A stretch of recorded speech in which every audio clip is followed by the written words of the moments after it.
దేవునికి స్తోత్రం. ప్రియమైన సహోదర సహోదరులకు శుభాభివందనములు. ఈరోజు దేని వాగ్దాన కీర్తన 119 అధ్యాయం 105వ వచనం.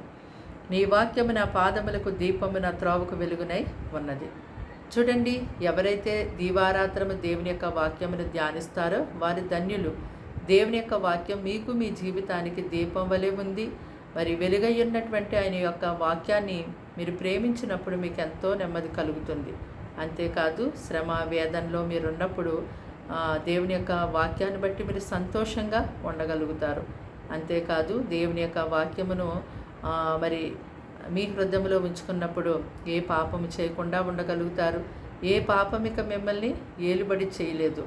అంతేకాదు, మరి దేవుని యొక్క వాక్యము జుంటె తేనె దారుల కంటే మధురంగా ఉందన్నాడు దావీదు మహారాజు.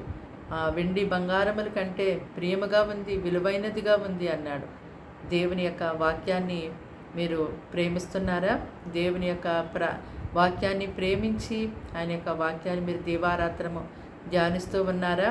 అయితే దేవుడు ఇచ్చే ఆ యొక్క మాటల్ని మిమ్మల్ని ఎంతో గొప్పగా జీవింపచేస్తాయి. అంతేకాదు, దేవుని యొక్క వాక్యాన్ని ఎవరైతే ప్రియముగా ఎంచుకుంటారో వారు ఆయన యొక్క వాక్యాన్ని ప్రతిరోజు ధ్యానించకుండా ఉండలేరు. ప్రార్థన. దేవానికి వందనాలు, స్తోత్రాలు, స్తుతులు చెల్లిస్తున్నాం తండ్రి. మాటలు వింటున్న బిడ్డలు మీ రక్తంతో కడిగి పవిత్రపరిచి పరిశుద్ధపరచండి. వారికి వారి కుటుంబాలకి ఎంతో ఆరోగ్యం ఇవ్వండి. అలాగే ప్రభా, వారికి రక్షణ ఇవ్వండి. అయ్యా, నీ వాక్యం చేత వారిని బలపరచండి, స్థిరపరచండి. వారిని ప్రభా నీ మంచి మార్గంలో గొప్పగా నడిపించండి. వారి కుటుంబాలు వారందరూ కూడా తండ్రి నీ వాక్యాన్ని ధ్యానించేవారిగా లేవనెత్తండి. అయ్యా, నీ వాక్యాన్ని ప్రేమించేవారిగా లేవనెత్తండి. నీ వాక్యానుసారముగా ప్రవర్తించేవారిగా వారిని మార్చండి. ప్రభా తండ్రి, నీ స్తోత్రాలు.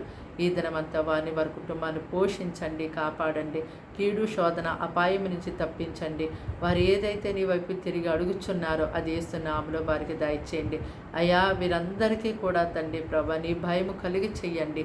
నేను విశ్వాసాన్ని కలిగి చేయండి. మీ అడుగు జాడలు వీరిని నడిపించండి. వీరు నశించిపోకుండా రక్షించండి దేవా. వారి ప్రతి ప్రార్థనకి జవాబిచ్చి వారిని ఆశీర్వదించమని, కాపాడమని, సమస్త విషయాల్లో సహాయం చేయమని, చిన్నపిల్లల మొదలు వృద్ధుల వరకు ప్రతి ఒక్కరిని పేరు పేరు చొప్పున దీవించి ఆశీర్వదించమని, వారిని, వారి ఇంటి వారిని అందరినీ కూడా ఆశీర్వదించమని యేసు నామములో ప్రార్థన సమర్పించి అడిగి వేడుకున్నాం తండ్రి. ఆమేన్.